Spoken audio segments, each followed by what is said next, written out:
Peace and blessings, family. This is your brother Rasaram Hotep, and I am here now with part 5 of our mini-part series where we are describing and defining African American culture.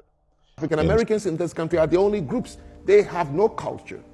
It depends on who you meet, where you meet them. But currently there's not an African American culture? No. Yes, there is. What is it? And so in this video, we're going to deal with Precept 6, which is cooperation, and we will also deal with the recurring themes, number 5 and number 6.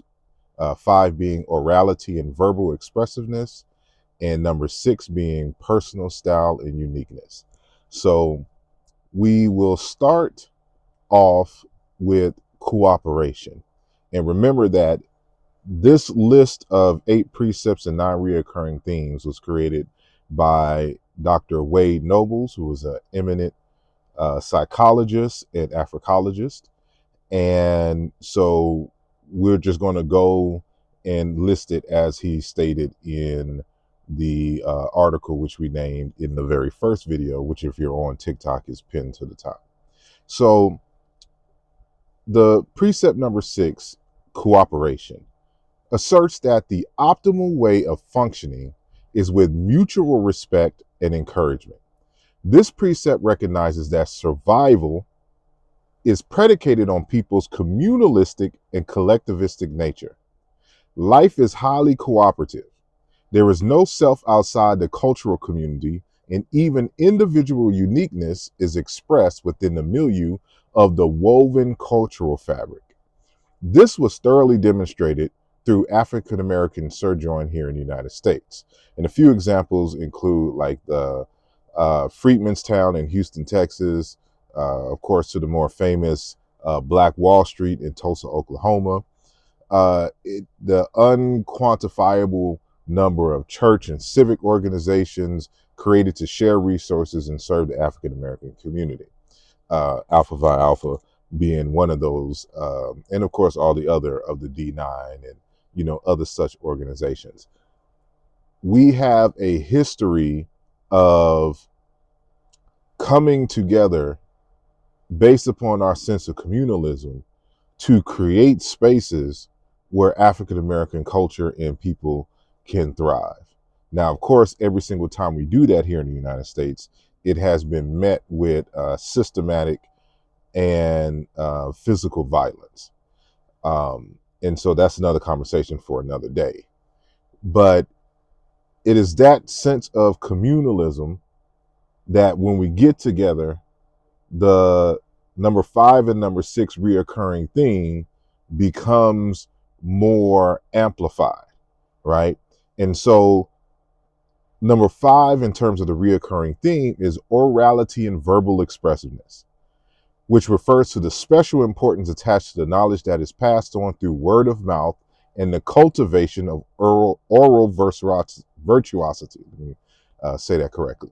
It implies a special sensitivity to oral modes of communication and reliance on oral expression to carry meanings and feelings. So anytime we have any kind of public speaking engagement, or anytime we're out, the word, the way that we say things, which is why our slang reaches far and wide around the world, is because of this particular feature of African American culture in terms of orality and verbal expressiveness. It's the reason why hip hop and rhyme scheme in our poetry is one of the top in the world, right? And so your verbal expressiveness and your unique style in that is it has to be embodied and encompassed within the full fabric of the human being. So that's why the personality, style, and uniqueness, complements the orality and verbal expressiveness. So you couldn't have the gift, the gab, and the jive without the full fit, to match the confidence that and the style that is unique to yours. So This personal style and uniqueness, which is reoccurring theme number 6, refers to the cultivation of a unique and distinct personality or essence in putting one's own brand on an activity. A concern with style more than with being correct or efficient.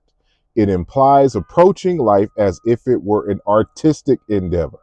And so even back in early hip hop, I don't know what has happened now, but we had this thing against biting, right? You biting someone else's style, because uniqueness that was tailor made to your personality, your way of thinking, and the like is what was valued.